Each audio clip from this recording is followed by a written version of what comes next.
So I was mentioning and introducing the song that I shared in our opening, that I'm really going to be talking a lot about slowing down today. Um, and I've been thinking about this as it really relates to the coalition's work. So it's one of these things that I feel like I can't ever feel complete talking about it, but I'm going to try to weave this together into some kind of message. And so before I dive into that, I want to just introduce myself culturally a little bit more as well. So I was raised Christian, Lutheran specifically, within a white medical family in Minnesota. That's where I've been living for most of my life. And this place is the homelands of the Dakota. And even where I live is just 5 miles or so away from the site of creation within Dakota cosmology. And so living in a metropolitan area where I've experienced both the erasure of the Dakota history and indigenous history of the land, and also the reemergence of really feeling those stories in the land, right? Like in my own awareness, definitely informs how I think today. And my draw to the coalition, I think, has also come out of that work. I think the other thing I want to name about just my story is that I experienced a pretty significant break from my Christian tradition as a young teenager, 16 years old. That was very much a result of a loss. And it wasn't until I, 6 years later, had gotten to a slowed down enough point to grieve that loss that I even felt open to a sense of spirituality. And it was really the earth, that sense of the earth alive, that was calling to me out of that grief, and into a sense of, yes, spirituality matters, and especially in these times. So that experience of really feeling the earth alive for the first time has led me on a journey of learning a little bit more about Celtic and Germanic indigenous cosmologies and practices, in an attempt to have any kind of a connection to European indigenous practices pre-Christian colonization in Europe.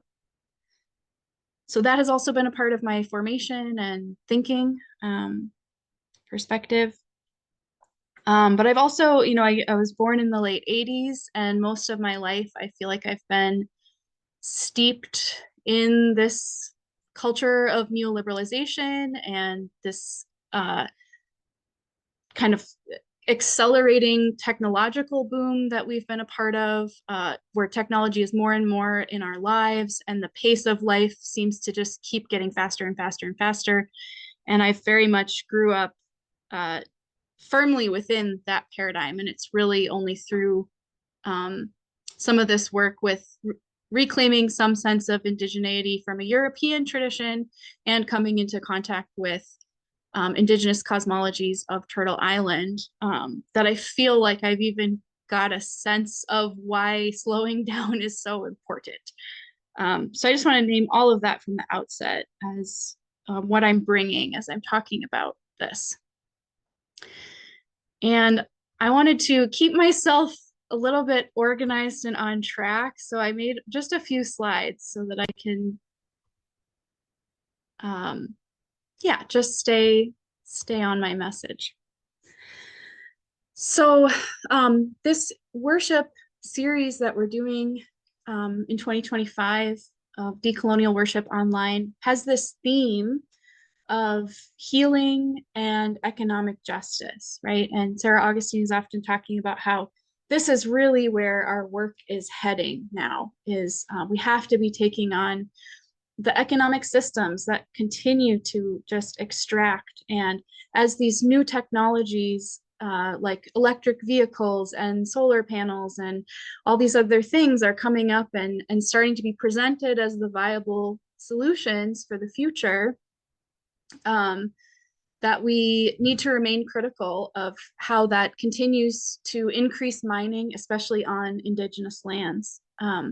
And so there's within all of that such a big question of like, how do we participate in economic systems change? How do we redesign our systems so that they're oriented towards justice and they're not continuing to harm and marginalize and oppress communities, human and more than human, around the world?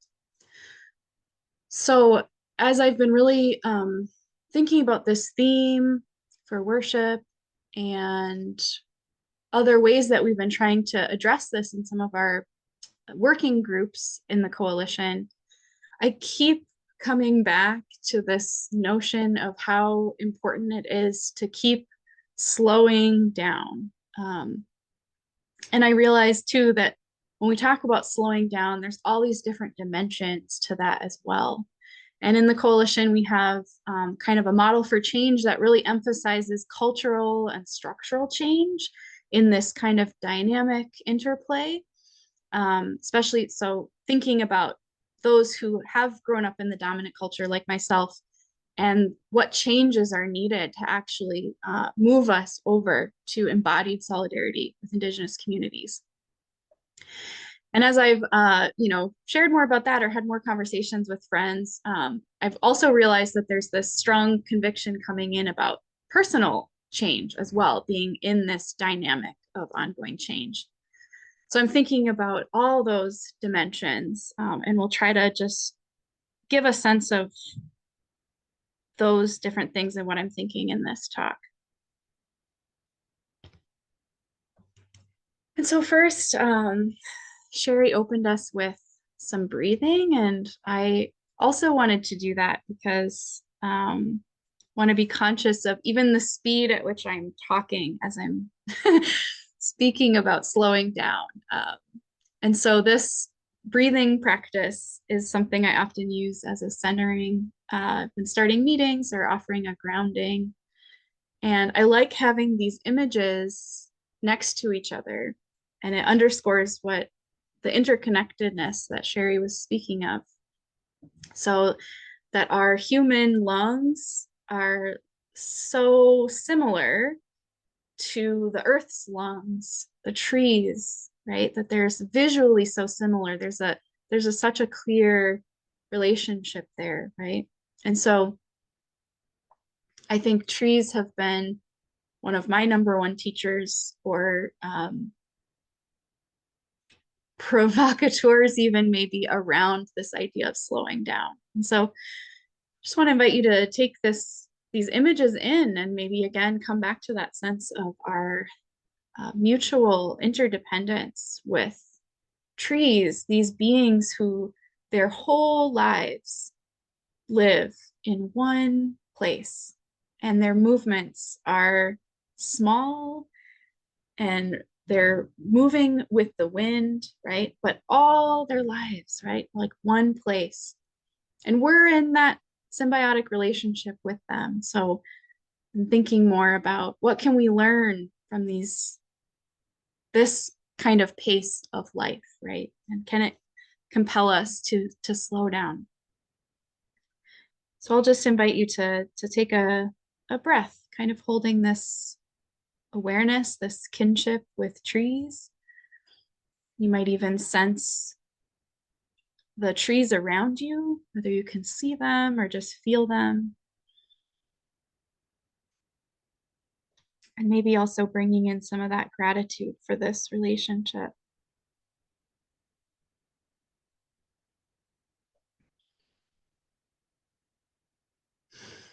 I'll invite one more just breath in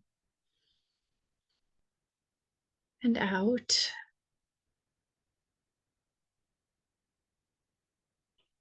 Slowing down, not just as an abstract concept, but actually something that feels embodied and connected to all these other lives around us. So I mentioned that I wanted to kind of touch on this in these different realms. And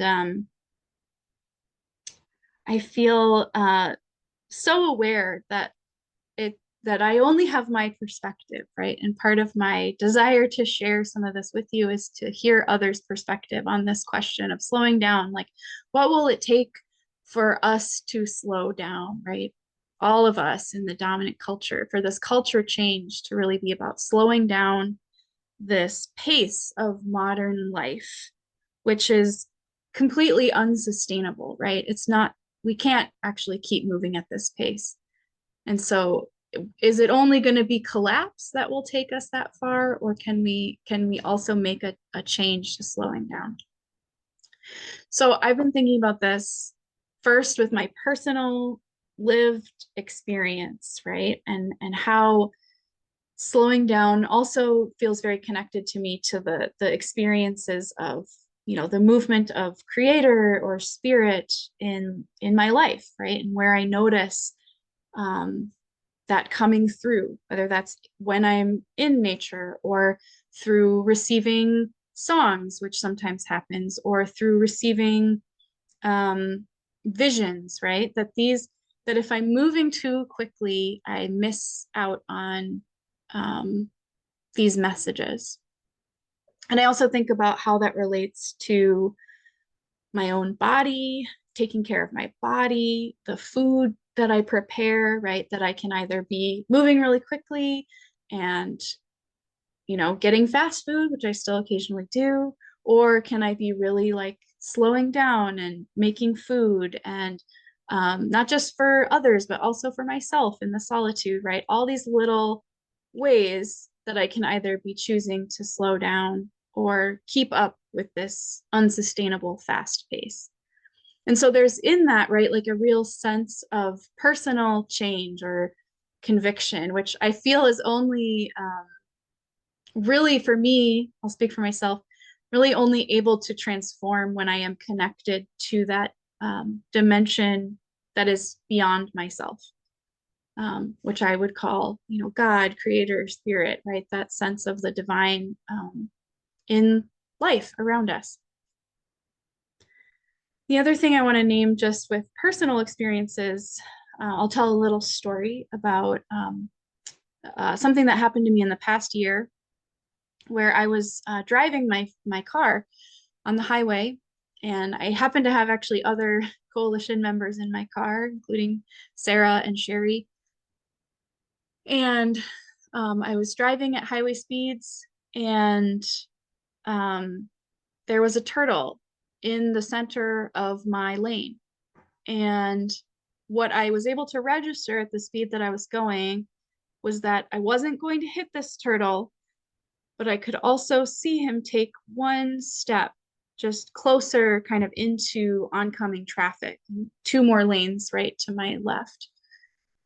And it was just this, it felt like a vision, like a waking life vision. It struck me so much. I was so fearfully aware of the speed at which I was traveling being so much faster than the speed at which this turtle was traveling. And it was like the contradiction, right? Or the unsustainability of that pace just became so obvious in seeing this pace of this more than human creature, right? And so some of so I guess those are examples of just like lived experiences that have been calling me to this slowing down, to making choices that slow down. So like even I'm trying to be more discerning about when I go in a car or how I travel. And so all of that feels like maybe some part of a personal change around slowing down. And for some reason, the word authenticity really comes up with me here, like maybe because I'm an organizer and I do so much around the culture and structural change work. And it's like, that's all wonderful, but am I also embodying these changes on a personal level? And so authenticity, both in terms of integrity, but also I think this spiritual dimension of like the lived experiences that really provoke us to be transformed. And then just kind of moving forward to cultural change around this notion of slowing down. I've been thinking more about like, yeah, what would it take to really slow us down to the point where we are not, how can we refrain from participating in this extractive economy over and over? And it feels like, well, it has to be, of course, bigger than just personal decisions, right? That when it's a cultural change, we're making choices together, right? We're coordinated, um, and then I was thinking about some specific coalition examples of that too, of like making the choice to embody this posture of loving kindness as we are relating to others, and how that sometimes also feels like an expression um, of God sometimes in how we're relating to each other. And so I think about like this worship as another example of that, right? That we're trying to figure out these ways to be slowing down together, to be allowing more conscientiousness, right, around how we are together and the choices we're making, or even like coordinated efforts of boycotts are coming up for me potentially as this cultural dimension of slowing down. I'll say too, another thing I've tried just in my own facilitation and spiritual practice work is actually hosting events over Zoom where we are cooking soup together and singing songs and taking time to reflect together. And just that way of gathering, I also realized, oh, that's also really about slowing down, right? Like um, slowing down our relating so that we can be, in our home space and bringing this element of connection through our food, through our singing, through the conversations we're having that are happening.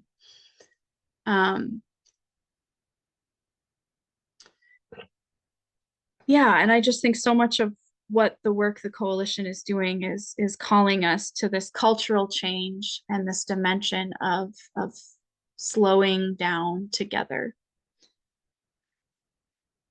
But then I also think, well, of course, there's all these structural components to this as well, right? Where we're actually thinking about the economic systems and legislative change, right? Like changing laws and policies to actually facilitate this cultural slowing down. And so I was thinking about, as we continue to grow as a coalition, how so much of our organizing is starting to want to connect people in their states or in their geographic areas with others who want to do this work as well, right? So that when we are coordinated like that, right, the making our choices together, becoming coordinated, structural change becomes a possibility. Um, and so in Minnesota, where I live, there is state level legislation that will be advocating for our repair communities alongside all of the indigenous tribes and our partner Makoche Iki.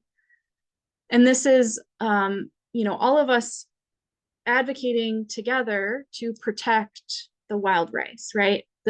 And so being slowed down enough to actually think about how we protect, right, the waters around us, the more than human kin who have an inherent right to exist, right? Um, and so, yeah, I just keep thinking about, as we get culturally coordinated, some of these structural changes, these just examples of what that could look like, become more possible, right? And the slowing down there is about feeling connected, feeling a responsibility to care for these species and their own livelihoods and futures.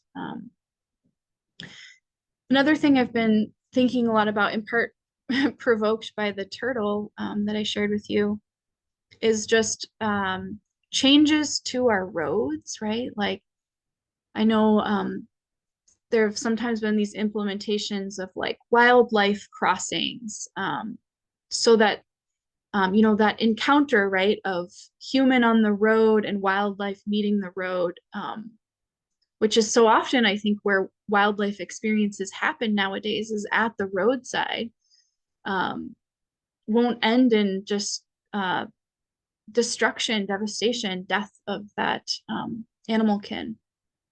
And so, yeah, I've just been learning more about roads and how they affect the ecology of areas around them, and just a real question of like, okay, so how do we change roads? Or there's also efforts to kind of dig up the roads because it's been so compacted, like allowing the soil to break and new plants to take root is another just way of, yeah, decommissioning roads.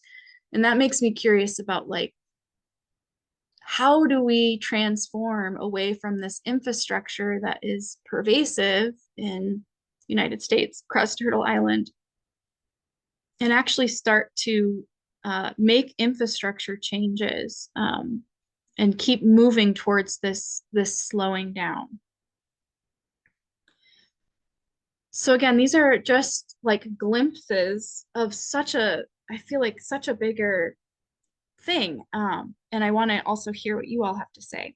So I'll just say a couple more things I've been thinking about. And this is really more the spiritual dimensions of the message. I've been thinking a lot about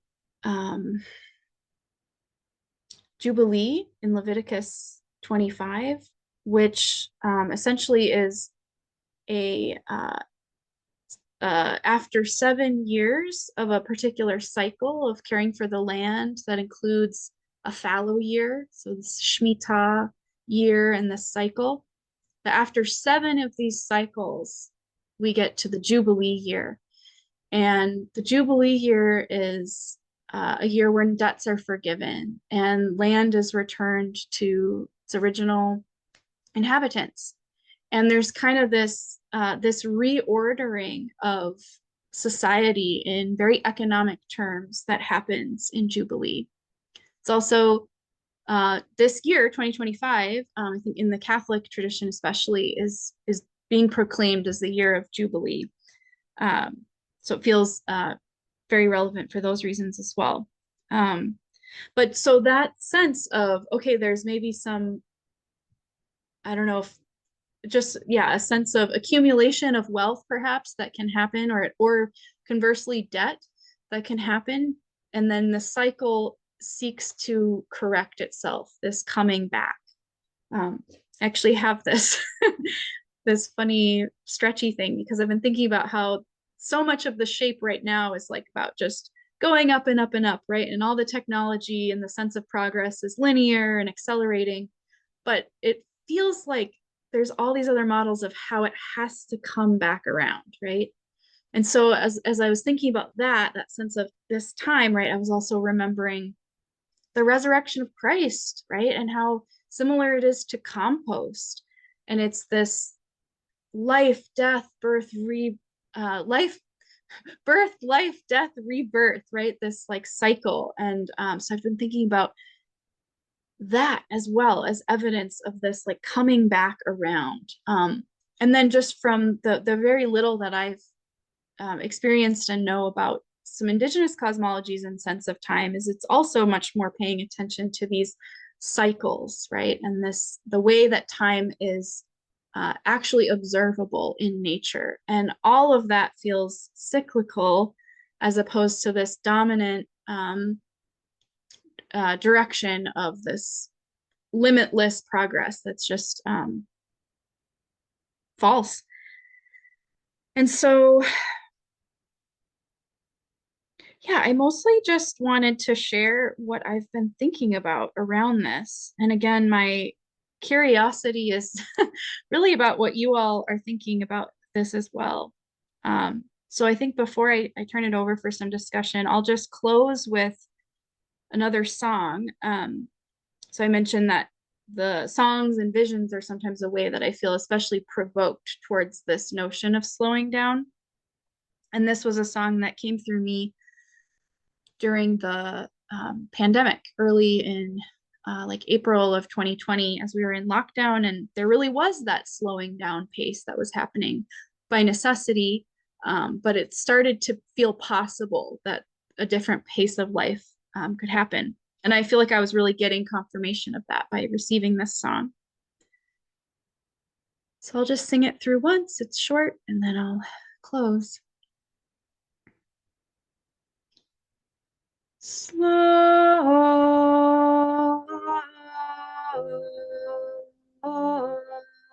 down.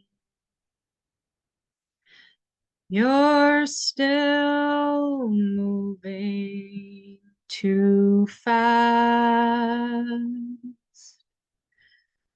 Take care of your home, your babies, and your body, and the hidden waiting parts of your soul, ready to open to a new world coming. Yes, the new world is coming. So slow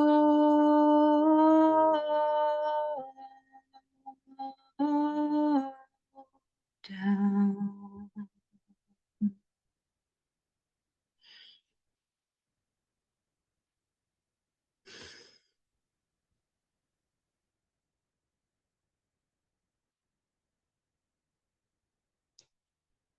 Thank you. Thank you, Doe. And like you just did, let's take that deep breath together that we heard Doe take at the end of their song.